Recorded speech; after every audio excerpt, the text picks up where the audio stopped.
ಭಾರತ ತನ್ನ ವಿಶಿಷ್ಟ ರಾಜ ಮಹಾರಾಜರುಗಳಿಂದ ದೇಶ ವಿದೇಶಗಳಲ್ಲಿ ಪ್ರಸಿದ್ಧವಾಗಿದೆ. ಈ ಸಂಸ್ಥಾನಿಕರ ವಿಶಿಷ್ಟ ನಡವಳಿಕೆಗಳು ನಮ್ಮ ಜನಮಾನಸದಲ್ಲೂ ಇನ್ನೂ ಮಸುಕಾಗಿಲ್ಲ. ಅವರ ಅರಮನೆಗಳು, ತೈಲಚಿತ್ರಗಳನ್ನು ಕಂಡಾಗ, ಆಭರಣಗಳ ಬಗ್ಗೆ ಕೇಳಿದಾಗ ನಾವು ಅವರು ಅತಿ ಶ್ರೀಮಂತರು, ಪರಮಾಧಿಕಾರ ಉಳ್ಳವರು, ವಿಶೇಷ ಪುಣ್ಯ ಫಲದಿಂದ ರಾಜರಾಗಿ ಹುಟ್ಟಿದರು ಎಂದು ಕಲ್ಪಿಸಿಕೊಳ್ಳುತ್ತೇವೆ. ಇದು ಅವರ ಹೊರಮುಖ. ಅವರ ಖಾಸಗಿ ಜೀವನದ ಬಗ್ಗೆ ತಿಳಿದಾಗ ಅವರ ಇನ್ನೊಂದು ಮುಖ ಕಾಣಿಸುವುದು. 100ಕ್ಕೆ 95ಕ್ಕೂ ಹೆಚ್ಚು ರಾಜರು ಲಂಪಟರು, ಮದ್ಯಪಾನಿಗಳು, ಸ್ವಾರ್ಥಿ ರಾಕ್ಷಸರು. ವಿದೇಶಗಳಿಗೆ ಭೋಗ ಜೀವನ ನಡೆಸಲೆಂದೇ ಹೋಗಿ ಬರುತ್ತಿದ್ದರು. ವಿದ್ವಾಂಸರು, ಕಲಾರಾಧಕರಾಗಿ ಸಂಗೀತ, ಸಾಹಿತ್ಯ, ನೃತ್ಯಗಳಿಗೆ ಪ್ರೋತ್ಸಾಹ ನೀಡಿದವರು ಇದ್ದರು. ರಾಜರುಗಳ ವರ್ಣರಂಜಿತ ಜೀವನ ಚಿತ್ರಗಳನ್ನು ವಿಖ್ಯಾತ ಸಾಹಿತಿಗಳಾದ HR ಚಂದ್ರವದನರಾಯರು ಸಂಗ್ರಹಿಸಿದ್ದು ಈಗ ಜ್ಞಾನಧ್ವನಿ 90.8 FM ಪ್ರಸಾರವಾಗುತ್ತಿದೆ. ತಪ್ಪದೇ ಕೇಳಿ ರಾಜ ಮಹಾರಾಜರುಗಳ ಇನ್ನೊಂದು ಮುಖ. ಪ್ರತಿ ಬುಧವಾರ ಬೆಳಿಗ್ಗೆ 7:10 ಮತ್ತು ಇದರ ಮರುಪ್ರಸಾರ ಮರುದಿನ ಸಂಜೆ 7:10 ನಿಮ್ಮ ನೆಚ್ಚಿನ ಜ್ಞಾನಧ್ವನಿ 90.8 FM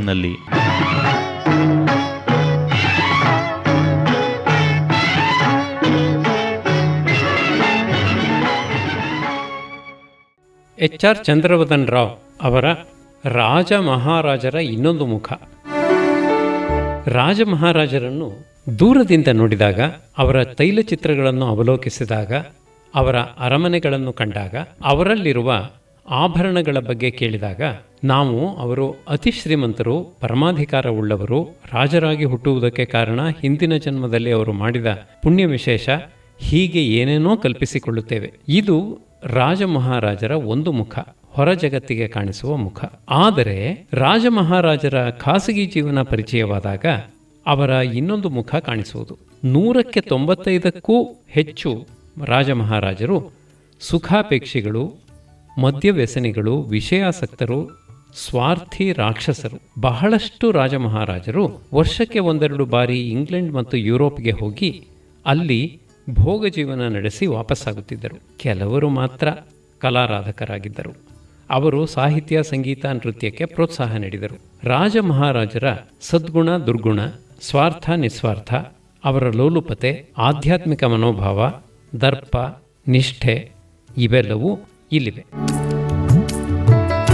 ದೇಶೀಯ ಸಂಸ್ಥಾನಗಳು. ಸ್ವಾತಂತ್ರ್ಯ ಪೂರ್ವ ಭಾರತದಲ್ಲಿ ಸುಮಾರು 566 ದೇಶೀಯ ಸಂಸ್ಥಾನಗಳು ಇದ್ದವು. ಭಾರತದ ವಿಸ್ತೀರ್ಣದಲ್ಲಿ 1/3 ಭಾಗ, ಜನಸಂಖ್ಯೆಯಲ್ಲಿ 4/1 ಭಾಗವಿದ್ದ ಈ ಸಂಸ್ಥಾನಗಳಲ್ಲಿ ಅರಸರು ಆಡಳಿತ ನಡೆಸುತ್ತಿದ್ದರೆ, ಉಳಿದ ಪ್ರಾಂತ್ಯಗಳಲ್ಲಿ ಬ್ರಿಟಿಷರ ನೇರ ಆಡಳಿತವಿತ್ತು. ಬ್ರಿಟಿಷರ ಸಾರ್ವಭೌಮತ್ವವನ್ನು ಅಂಗೀಕರಿಸಿ ಅವರಿಗೆ ಆದರಾತಿಥ್ಯ ನೀಡಿದ ರಾಜರು ಯುದ್ಧದಲ್ಲಿ ಸೋತು ನಂತರ ಬ್ರಿಟಿಷರಿಗೆ ಶರಣಾದ ಪ್ರಭುಗಳು. ಇವರುಗಳಿಗೆ ಬ್ರಿಟಿಷ್ ಸರ್ಕಾರ ತಮ್ಮ ತಮ್ಮ ರಾಜ್ಯಗಳನ್ನು ಆಳಲು ಒಪ್ಪಿಗೆ ನೀಡಿತು. ಆದರೆ ರಕ್ಷಣೆ ಮತ್ತು ಅನ್ಯ ದೇಶಗಳೊಡನೆ ವ್ಯವಹಾರ ತಮ್ಮ ಕೈಯಲ್ಲೇ ಬ್ರಿಟಿಷರು ಉಳಿಸಿಕೊಂಡರು. ಬದಲು ರಾಜ್ಯದೊಳಗೆ ರಾಜರು ನಿರಂಕುಶಾಧಿಕಾರಿಗಳು, ಅವರು ಪ್ರಶ್ನಾತೀತ ವರಿಷ್ಠರು. ದೇಶಿ ಸಂಸ್ಥಾನಗಳಲ್ಲಿ ಕೆಲವು ಹೈದರಾಬಾದ್, ಮೈಸೂರು, ಕಾಶ್ಮೀರ ರಾಜ್ಯಗಳು ಯುರೋಪಿನ ಎಷ್ಟೋ ರಾಷ್ಟ್ರಗಳಿಗಿಂತ ದೊಡ್ಡದಾಗಿದ್ದರೆ, ಕಾಥೇವಾಡದಂತಹವು ತೀರಾ ಚಿಕ್ಕವು. ಸುಮಾರು 400 ರಾಜ್ಯಗಳ ವಿಸ್ತೀರ್ಣ ಕೇವಲ 8-10 ಚದರ ಮೈಲಿಗಿಂತ ಚಿಕ್ಕವು. ಹಲವು ರಾಜರು ಬ್ರಿಟಿಷ್ ಪ್ರಾಂತ್ಯಗಳಲ್ಲಿ ನಡೆಸುತ್ತಿದ್ದ ಆಡಳಿತಕ್ಕಿಂತ ಹೆಚ್ಚು ಚೆನ್ನಾಗಿ ಆಡಳಿತ ನಡೆಸುತ್ತಿದ್ದರು.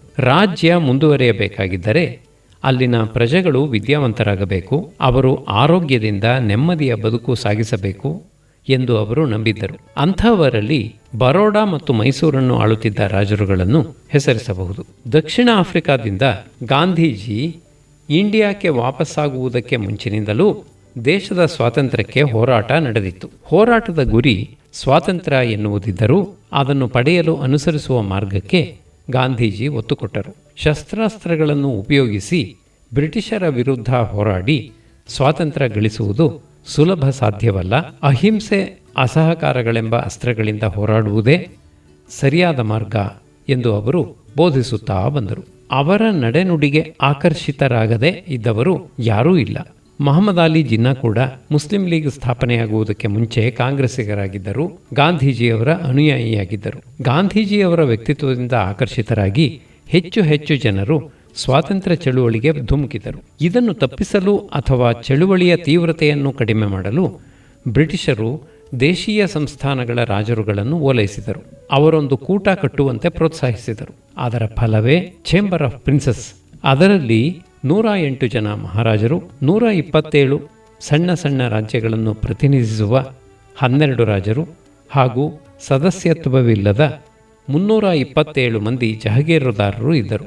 ಏನೇ ಇರಲಿ, ಇವರು ಬ್ರಿಟಿಷರ ಆಳ್ವಿಕೆಗೆ ನೇರವಾಗಿ ಬರುವವರಲ್ಲ. ಹಾಗಾಗಿ ಇವರು ತಮಗಿಷ್ಟ ಬಂದಂತೆ ಅಧಿಕಾರ ನಡೆಸುತ್ತಿದ್ದರು.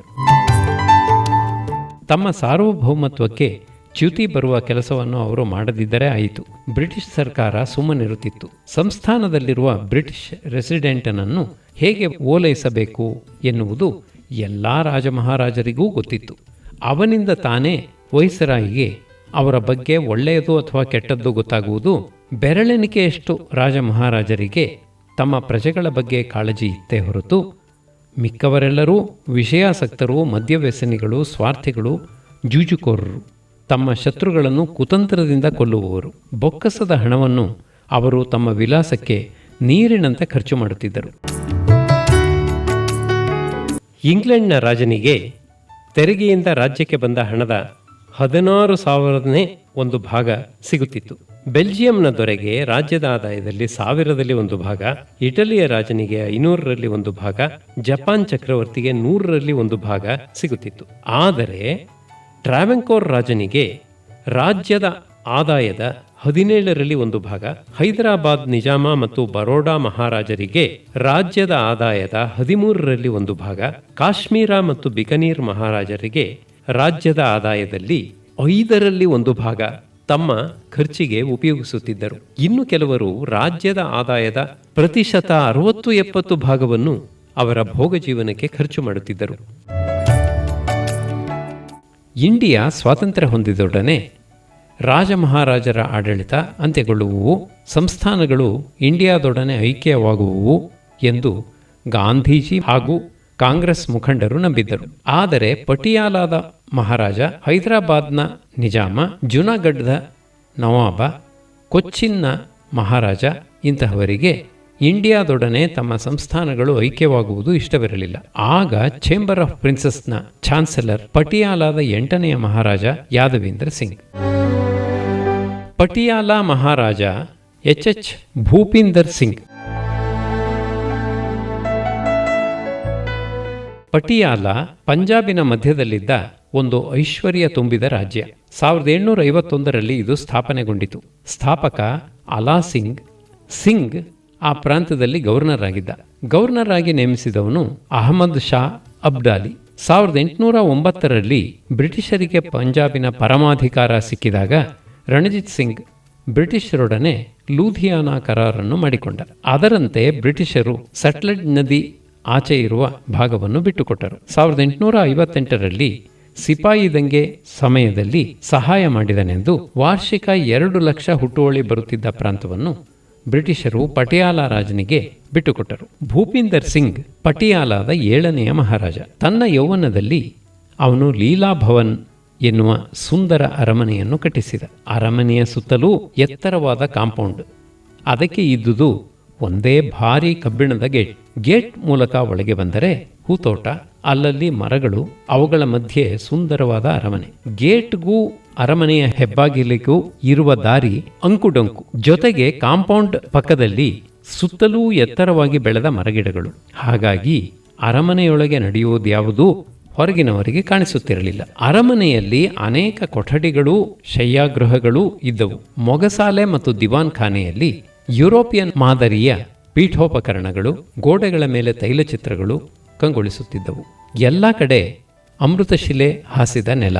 ಕೊಠಡಿಗಳಲ್ಲಿ ನೆಲದ ಮೇಲೆ ಪರ್ಷಿಯನ್ ಕಾರ್ಪೆಟ್, ಅಲ್ಲಲ್ಲಿ ಕುರ್ಚಿ, ಮೇಜು, ದಿವಾನ್, ಮೇಲ್ಛಾವಣಿಯಿಂದ ಇಳಿಬಿಟ್ಟ ಗಾಜಿನ ತೂಗು ದೀಪಗಳ ಗೊಂಚಲು. ರಾಜನ ವಿಲಾಸಕ್ಕೆ ಒಂದು ವಿಶೇಷ ಕೊಠಡಿ ಇತ್ತು. ಅದರ ಗೋಡೆಗಳ ಮೇಲೆ ಹಿಂದಿನ ಮತ್ತು ಇಂದಿನ ಕಲಾವಿದರು ರಚಿಸಿರುವ ದೊಡ್ಡ ದೊಡ್ಡ ತೈಲಚಿತ್ರಗಳನ್ನು ಹಾಕಿದ್ದರು. ಬಹುಪಾಲು ಆ ಚಿತ್ರಗಳೆಲ್ಲವೂ ನಗ್ನ ಚಿತ್ರಗಳು. ಕೆಲವು ಖಜುರಾಹೋ ದೇಗುಲಗಳ ಗೋಡೆಗಳ ಮೇಲೆ ಇರುವ ವಿಗ್ರಹಗಳಂತೆ. ನೆಲಕ್ಕೆ ರತ್ನಗಂಬಳಿ, ಅದರ ಅಂಚಿಗೆ ಮುತ್ತು ರತ್ನ ಮುಂತಾದ ಬೆಲೆ ಬಾಳುವ ಹರಳುಗಳು. ಕುಳಿತು ಗೋಡೆಗೆ ಒರಗಲು ನೀಲಿ ವೆಲ್ವೆಟ್ನ ದಿಂಬುಗಳ ಒಂದು ಭಾಗದಲ್ಲಿ ಜೋಡಿ ಮಂಚ, ಅದರ ಮೇಲೆ ಸುಪ್ಪತ್ತಿಗೆ. ಅರಮನೆಯ ಹೊರಗೆ ಉದ್ಯಾನವನದಲ್ಲಿ ರಾಜ ಒಂದು ಈಜುಕೊಳ ನಿರ್ಮಿಸಿದ. ಏಕಕಾಲಕ್ಕೆ ಅದರಲ್ಲಿ 40-50 ಜನ ಸ್ನಾನ ಮಾಡಬಹುದು, ಈಜಬಹುದು. ಅಷ್ಟು ದೊಡ್ಡ ಕೊಳ ಅದು. ಮಹಾರಾಜ ತನ್ನ ಪ್ರೀತಿಯ ಸ್ತ್ರೀಯರನ್ನು ಕರೆಸಿ ತನ್ನೊಂದಿಗೆ ಈಜುವಂತೆ ಹೇಳುತ್ತಿದ್ದ.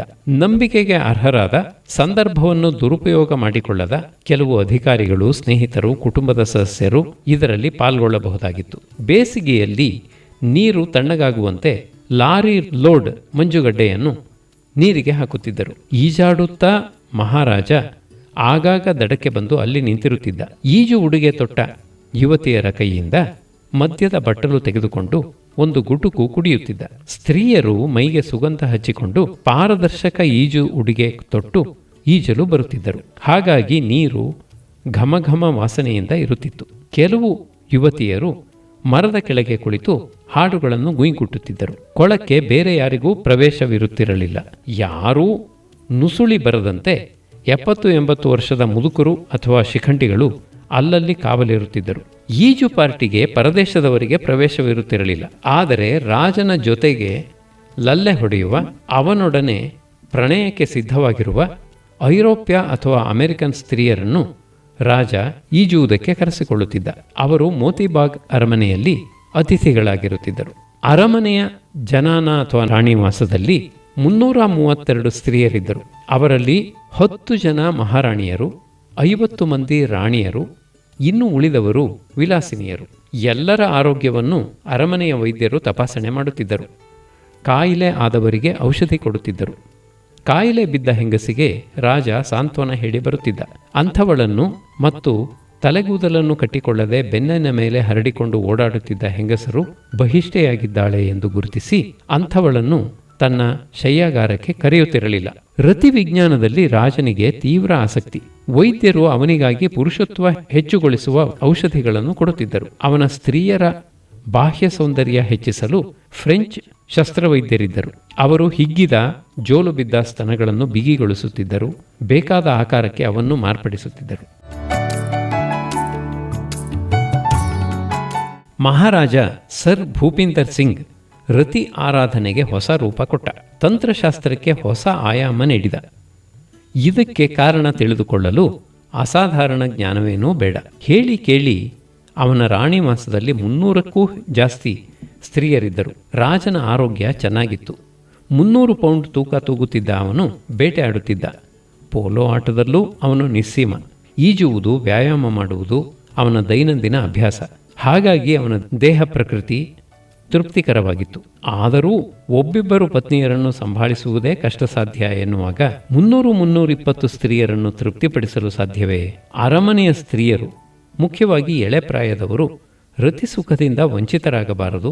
ಆದರೆ ಈ ಬಗ್ಗೆ ಎಲ್ಲೂ ಗುಲ್ಲು ಏಳಬಾರದು. ವಯಸ್ಸಾದ ಸ್ತ್ರೀಯರು ಅಡ್ಡ ಬರಬಾರದು. ಒಳಮನಸ್ಸು ಯಾರನ್ನೂ ಪಾಪ ಪ್ರಜ್ಞೆಯಿಂದ ಕಾಡಬಾರದು ಎನ್ನುವ ಉದ್ದೇಶದಿಂದ ಮಹಾರಾಜ ಅರಮನೆಯಲ್ಲಿ ತಂತ್ರ ಆರಾಧನಾ ಪದ್ಧತಿ ಪ್ರಾರಂಭಿಸಿದ. ಅದಕ್ಕೆ ರಾಜಸ್ಥಾನದ ಆಸ್ಥಾನದಲ್ಲಿದ್ದ ಆಗಮಶಾಸ್ತ್ರ ವಾಮಾಚಾರದಲ್ಲಿ ಪ್ರಾವೀಣ್ಯತೆ ಪಡೆದಿದ್ದ ಪಂಡಿತ್ ಪ್ರಕಾಶಾನಂದ ಝಾ ಎಂಬುವನನ್ನು ಕರೆಸಿಕೊಂಡ. ಅವನ ನೇತೃತ್ವದಲ್ಲಿ ಅರಮನೆಯ ಒಂದು ಗೋಪ್ಯವಾದ ಸ್ಥಳದಲ್ಲಿ ದೊಡ್ಡ ಹಾಲ್ನಲ್ಲಿ ದೇವಿ ಪೂಜೆ ಆಗುತ್ತಿತ್ತು. ಮದ್ಯ, ಮೀನು, ಮಾಂಸ, ದ್ರಾಕ್ಷಾರಸ, ರತಿಕ್ರೀಡೆ ಈ 5 ಕಲಿಯುಗದಲ್ಲಿ ಮೋಕ್ಷಕ್ಕೆ ಮಾರ್ಗ ಎಂದು ಅವನು ಬೋಧಿಸುತ್ತಿದ್ದ. ನೆರೆದಿದ್ದವರು ಅವನು ಹೇಳುವುದನ್ನು ನಂಬುತ್ತಿದ್ದರು. ತಾವು ಅಲ್ಲಿ ಕೈಗೊಂಡ ಯಾವ ಕಾರ್ಯವೂ ತಪ್ಪಲ್ಲ, ಪಾಪವಲ್ಲ, ಎಲ್ಲವೂ ದೇವಿಯ ತೃಪ್ತಿಗೆ ಎಂದು ಅವರು ದೃಢವಾಗಿ ನಂಬಿದ್ದರು.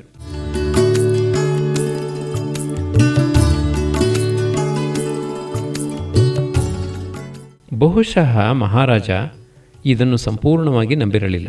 ನಂತರ ಒಂದು ಕೋಣವನ್ನು ಆಹುತಿ ಕೊಡುತ್ತಿದ್ದರು. ಎಲ್ಲ ಕಡೆ ರಕ್ತ ಹರಿಯುತ್ತಿತ್ತು. ಪೂಜಾರಿ ಅದರ ಮಾಂಸವನ್ನು ಪ್ರಸಾದ ಎಂದು ಎಲ್ಲರಿಗೂ ಹಂಚುತ್ತಿದ್ದ. ಬೆಳಕು ಹರಿಯುವುದಕ್ಕೆ ಮುಂಚೆ ಎಲ್ಲರಿಂದಲೂ ಪ್ರಾರ್ಥನೆ ನಡೆಯುತ್ತಿತ್ತು. ಮಾರನೆಯ ಬೆಳಗ್ಗೆ ದೇವಿಯ ಪ್ರಾರ್ಥನಾ ಸಭೆಯಲ್ಲಿ ಏನು ನಡೆಯಿತು ಎಂದು ಯಾರೂ ಬಾಯಿ ಬಿಟ್ಟು ಹೇಳುತ್ತಿರಲಿಲ್ಲ. ಎಲ್ಲರಿಗೂ ಏನೋ ಒಂದು ಬಗೆಯ ಆನಂದ, ತೃಪ್ತಿ. ತಿಂಗಳಿಗೆ ಒಂದೆರಡು ಬಾರಿ ದೇವಿ ಪೂಜೆ ಅರಮನೆಯಲ್ಲಿ ಮಹಾರಾಜ ಏರ್ಪಾಟು ಮಾಡುತ್ತಿದ್ದ. ಈ ಪದ್ಧತಿಯನ್ನು ಅನಂತರದಲ್ಲಿ ಹಲವು ಮಹಾರಾಜರು ಅನುಸರಿಸಿದರು ಎನ್ನುತ್ತಾರೆ. ಮಹಾರಾಣಿ, ರಾಣಿ, ವಿಲಾಸಿನಿ ಇವರುಗಳ ಮಧ್ಯೆ ಕೆಲವು ವ್ಯತ್ಯಾಸಗಳಿದ್ದವು. ಮಹಾರಾಣಿಯರಿಗೆ ಚಿನ್ನದ ತಟ್ಟೆ ಬಟ್ಟಲುಗಳಲ್ಲಿ ತಿಂಡಿ ಊಟ, ರಾಣಿಯರಿಗೆ ಬೆಳ್ಳಿ ತಟ್ಟೆ ಬಟ್ಟಲುಗಳು, ಉಳಿದವರಿಗೆ ಪಿಂಗಾಣಿ ಅಥವಾ ಕಲಾಯಿ ಮಣಿಸಿದ ಹಿತ್ತಾಳೆ ತಟ್ಟೆ, ಹಿತ್ತಾಳೆ ಲೋಟ. ಮಹಾರಾಣಿಯರಿಗೆ ಹಲವು ಬಗೆಯ ಖಾದ್ಯಗಳು ಇರುತ್ತಿದ್ದವು. ವಾಸ್ತವ್ಯಕ್ಕೆ ಮಹಾರಾಣಿಯರಿಗೆ ಪ್ರತ್ಯೇಕ ಕೊಠಡಿಗಳು, ಆದರೆ ಒಂದು ದೊಡ್ಡ ಕೊಠಡಿಯನ್ನು 5-6 ವಿಲಾಸಿನಿಯರು ಹಂಚಿಕೊಳ್ಳಬೇಕಾಗಿತ್ತು. ಮಹಾರಾಜನ, ಮಹಾರಾಣಿಯರ, ರಾಜಪುತ್ರ ರಾಜಪುತ್ರಿಯರ ಹುಟ್ಟುಹಬ್ಬದ ದಿನ ಎಲ್ಲರಿಗೂ ಭಾರಿ ಭೋಜನ. ಅದರಲ್ಲಿ ಭಾಗವಹಿಸುತ್ತಿದ್ದವರು ರಾಜನ ಪರಿವಾರವಲ್ಲದೆ ಕೆಲವು ಆಹ್ವಾನಿತರೂ ಇರುತ್ತಿದ್ದರು. ಭಾರತೀಯ ಮತ್ತು ಇಂಗ್ಲಿಷ್ ಬಟ್ಲರ್ಗಳಿಂದ ರುಚಿಕರವಾದ ಖಾದ್ಯ ತಯಾರಾಗುತ್ತಿತ್ತು. ಬಡಿಸಲು ಭಾರತೀಯ ಹಾಗೂ ಇಂಗ್ಲಿಷ್ ವೇಟರ್ಗಳು ಇರುತ್ತಿದ್ದರು. ಭೋಜನಕ್ಕೆ ಮುಂಚೆ, ಅದರ ನಂತರ ವೈನ್ ಮತ್ತು ವಿಸ್ಕಿ, ಕೊನೆಯಲ್ಲಿ ಸಂಗೀತದೊಡನೆ ನೃತ್ಯಗಾತಿಯರಿಂದ ನೃತ್ಯ. ಈ ನೃತ್ಯಗಾತಿಯರು ದೇಶದ ನಾನಾ ಕಡೆಯಿಂದ ಬಂದವರು. ಪಾರ್ಟಿ ಬೆಳಗಿನ ಜಾವದವರೆಗೂ ನಡೆಯುತ್ತಿತ್ತು. ಈ ಅಭ್ಯಾಸ ಅರಮನೆಯಲ್ಲಿ ಹಲವು ವರ್ಷಗಳ ಕಾಲ ಮುಂದುವರಿಯಿತು.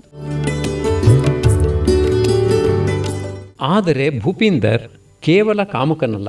ಅವನಿಗೆ ವೇದಾಂತ, ರಾಜಕಾರಣ, ವಿವಿಧ ಧರ್ಮಗಳ ಮೇಲೂ ಆಸಕ್ತಿ ಇತ್ತು. ರಾಜನನ್ನು ನೋಡಿ ಅವನೊಡನೆ ಚರ್ಚಿಸಲು ಧಾರ್ಮಿಕ ಗುರುಗಳು, ವಿಜ್ಞಾನಿಗಳು, ಕವಿಗಳು, ಸಾಹಿತಿಗಳು ಬರುತ್ತಿದ್ದರು. ರಾಜನ ಅತಿಥಿಗಳಾಗಿ ಅವರು 1-2 ತಿಂಗಳು ಇರುತ್ತಿದ್ದರು. ಒಂದು ಬಾರಿ ಪಂಜಾಬಿನ ಒಬ್ಬ ಕವಿ ರಾಜನನ್ನು ನೋಡಲು ಬಂದ. ಅವನ ಕವನಗಳು ಪಂಜಾಬಿನ ಎಲ್ಲಾ ಕಡೆ ಜನ ಹಾಡುತ್ತಿದ್ದರು. ತನ್ನ ಗೀತೆಗಳನ್ನು ಅಚ್ಚು ಹಾಕಿಸುವುದಕ್ಕೆ ಅವನಿಗೆ ಕೇವಲ 300 ರೂಪಾಯಿ ಬೇಕಾಗಿತ್ತು. ಆದರೆ ಅವನಿಗೆ ಪ್ರತಿ ತಿಂಗಳು 1000 ರೂಪಾಯಿ ಕೊಡುವಂತೆ ರಾಜ ಆಜ್ಞೆ ಹೊರಡಿಸಿದ. ಪಂಡಿತ್ ಮದನ್ ಮೋಹನ್ ಮಾಳವೀಯ ಅವರು ರಾಜ್ಯಕ್ಕೆ ಬಂದಾಗಲೆಲ್ಲ ಆ ರಾಜ ಅವರಿಗೆ 50,000ಕ್ಕೆ ಕಡಿಮೆ ಇಲ್ಲದಂತೆ ಚೆಕ್ ಕೊಡುತ್ತಿದ್ದ ಎನ್ನುತ್ತಾರೆ. ಮಾಳವೀಯ ಅವರಿಗೆ ಕಾಶಿ ವಿಶ್ವವಿದ್ಯಾಲಯ ಕಟ್ಟಲು, ನಡೆಸಲು, ಅಭಿವೃದ್ಧಿಗೊಳಿಸಲು ಹಣದ ಅವಶ್ಯಕತೆ ಇತ್ತು. ಆಗಾಗ ಕ್ರಿಕೆಟ್ ಆಡುತ್ತಿದ್ದ ಭೂಪಿಂದರ್ಗೆ ಮಗ ಹೆಸರುವಾಸಿಯಾದ ಕ್ರಿಕೆಟ್ ಆಟಗಾರನಾಗಲಿ ಎನ್ನುವ ಆಸೆ. ಭೂಪಿಂದರ್ ಸಿಂಗ್ ಆಸ್ಟ್ರೇಲಿಯಾದ ಟಾರೆಂಟ್ ಎಂಬ ಹೆಸರಾಂತ ಕ್ರಿಕೆಟ್ ಆಟಗಾರನನ್ನು ಕೋಚ್ ಆಗಿ ನೇಮಿಸಿಕೊಂಡ. ಆದರೆ ಅದರಿಂದ ಮಗನಿಗೆ ಏನೂ ಪ್ರಯೋಜನವಾಗಲಿಲ್ಲ. ಮುಂಬೈನಲ್ಲಿ ನಡೆದ ಇಂಗ್ಲೆಂಡ್ ವಿರುದ್ಧದ ಒಂದು ಪಂದ್ಯದಲ್ಲಿ ಯುವರಾಜ ಯಾದವೀಂದ್ರ ಸಿಂಗ್ ಕೂಡ ಒಬ್ಬ ಆಟಗಾರ. ಅವನಿಗೆ ಹೆಚ್ಚು ರನ್ಗಳು ಸಿಗಲಿ ಎಂದು ಇಂಗ್ಲೆಂಡ್ ಆಟಗಾರರು ಬೇಕೆಂತಲೇ ನಿಧಾನವಾಗಿ ಬೌಲ್ ಮಾಡುತ್ತಿದ್ದರು. ಭೂಪಿಂದರ್ ಸಿಂಗ್ ಕಾಯಿಲೆಯಾಗಿ ಮನೆಯಲ್ಲೇ ಮಲಗಿದ್ದ. ಆಟದ ಕಾಮೆಂಟರಿಯನ್ನು ರೇಡಿಯೋದಲ್ಲಿ ಕೇಳುತ್ತಿದ್ದ. ಅವನ ಸುತ್ತಲೂ ವೈದ್ಯರು, ನರ್ಸ್ಗಳು ಇದ್ದರು. ಯಾದವೀಂದ್ರ ಸಿಂಗ್ ಒಂದೇ ಸಮನೆ 4 ಸಿಕ್ಸರ್ಗಳನ್ನು ಬಾರಿಸಿದಾಗ ರಾಜ ಸಾಕು, ಇನ್ನು ಸಿಕ್ಸರ್ ಬೇಡ ಎಂದನಂತೆ. ಭಾರತದಲ್ಲಿ ಕ್ರಿಕೆಟ್ ಜನಪ್ರಿಯ ಕ್ರೀಡೆಯಾಗಿ ಇಂಡಿಯಾ ಮೊದಲ ಬಾರಿ ಇಂಗ್ಲೆಂಡ್ನಲ್ಲಿ ಟೆಸ್ಟ್ ಮ್ಯಾಚ್ ಆಡಿದ್ದು 1929ರಲ್ಲಿ. ಜಮ್ಮು ಮತ್ತು ಕಾಶ್ಮೀರದ ಪ್ರಭು ಮಹಾರಾಜ ಪ್ರತಾಪ್ ಸಿಂಗ್, ಪಟಿಯಾಲಾದ ಭೂಪಿಂದರ್ ಸಿಂಗ್ ಮತ್ತು ಕಪೂರ್ತಲಾದ ಮಹಾರಾಜ ಇವರುಗಳು ಕ್ರಿಕೆಟ್ ಆಟದಲ್ಲಿ ತುಂಬ ಆಸಕ್ತಿ ವಹಿಸಿದ್ದರು. ಅವರುಗಳಿಗೆ ಅವರದೇ ಆದ ಟೀಮ್ ಇದ್ದವು. ಬುದ್ಧಿವಂತನಾದರೂ ನೋಡುವುದಕ್ಕೆ ದಡ್ಡನಂತೆ ಕಾಣುತ್ತಿದ್ದ ಪ್ರತಾಪ್ ಸಿಂಗ್ ಬ್ಯಾಟ್ ಮಾಡುವಾಗ ಇಂಗ್ಲೆಂಡ್ ಆಟಗಾರರು ಅವನಿಗೆ ಹೆಚ್ಚು ರನ್ಗಳು ಬರುವಂತೆ ಮಾಡುತ್ತಿದ್ದರು. ಭಾರತದ ಕ್ರಿಕೆಟ್ ಬೋರ್ಡ್ನ ಅಧ್ಯಕ್ಷ RE ಗ್ರ್ಯಾಂಟ್ ಗೋವನ್, ಪಟಿಯಾಲಾದ ಭೂಪಿಂದರ್ ಉಪಾಧ್ಯಕ್ಷ ಹಾಗೂ ದಕ್ಷಿಣ ಪಂಜಾಬಿನ ಕ್ರಿಕೆಟ್ ಅಸೋಸಿಯೇಷನ್ನ ಸಂಸ್ಥಾಪಕ ಮತ್ತು MCCಯ ಸದಸ್ಯ. MCCಯ ಸದಸ್ಯತ್ವ ಒಂದು ಕಡೆ ಪ್ರತಿಷ್ಠಿತ ಹುದ್ದೆ.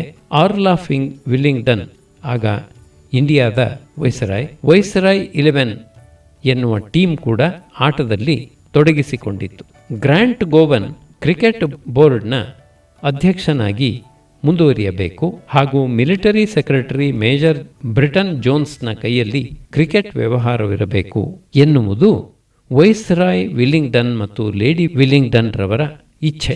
ಆದರೆ ಪಟಿಯಾಲಾ ಮಹಾರಾಜ ಮತ್ತು ಅವನ ಪ್ರಧಾನಿ ಸರ್ ಲಿಯಾಖತ್ ಹಯಾತ್ ಖಾನ್ ಇದನ್ನು ವಿರೋಧಿಸಿದರು. ಇದರಿಂದ ಮಹಾರಾಜನಿಗೂ ವೈಸರಾಯರಿಗೂ ಮನಸ್ತಾಪ ಶುರುವಾಯಿತು. ರಾಜನ ಮೇಲೆ ಕೊಲೆಯ ಸುಳ್ಳು ಅಪವಾದ ಹೊರಸಿ ಅವನನ್ನು ಸಿಂಹಾಸನದಿಂದ ಇಳಿಸಬೇಕು ಎಂದು ವೈಸರಾಯ್ ಮನಸ್ಸು ಮಾಡಿದ.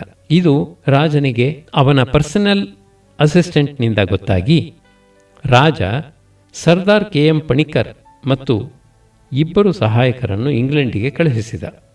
ವೈಸರಾಯ್ಗೆ ರಾಜನ ಮೇಲಿರುವ ವೈಷಮ್ಯ ಇರುವುದರಿಂದ ಸುಳ್ಳು ಅಪವಾದ ರಾಜನ ಮೇಲೆ ಹೇರಿದ್ದಾನೆಂದು ವೈಸ್ರಾಯ್ನ ಪತ್ನಿಗೆ ಬೆಲೆ ಬಾಳುವ ನೆಕ್ಲೆಸ್ ಕೊಡಲಿಲ್ಲ ಎನ್ನುವುದು ವೈಷಮ್ಯಕ್ಕೆ ಕಾರಣವೆಂದು ಪಣಿಕ್ಕರ್ ಚಕ್ರವರ್ತಿಗೆ ಹೇಳಿದರು. ಜೊತೆಗೆ ಗ್ವಾಲಿಯರ್, ಡಾಟಿಯಾ, ರಾಂಪುರದ ಮಹಾರಾಜರಿಂದ ವೈಸರಾಯ್ ಭಾರಿ ಮೊತ್ತದ ಹಣವನ್ನು ವಸೂಲು ಮಾಡಿದ್ದಾನೆಂದು ತಿಳಿಸಿದರು. ವೈಸರಾಯ್ನಿಂದ ಚಕ್ರವರ್ತಿಗೆ ಹೋದ ಪತ್ರ ಕಸದ ಬುಟ್ಟಿ ಸೇರಿತು. ರಾಜ ಸಿಂಹಾಸನ ತ್ಯಾಗ ಮಾಡುವುದನ್ನು ತಪ್ಪಿಸಿಕೊಂಡ.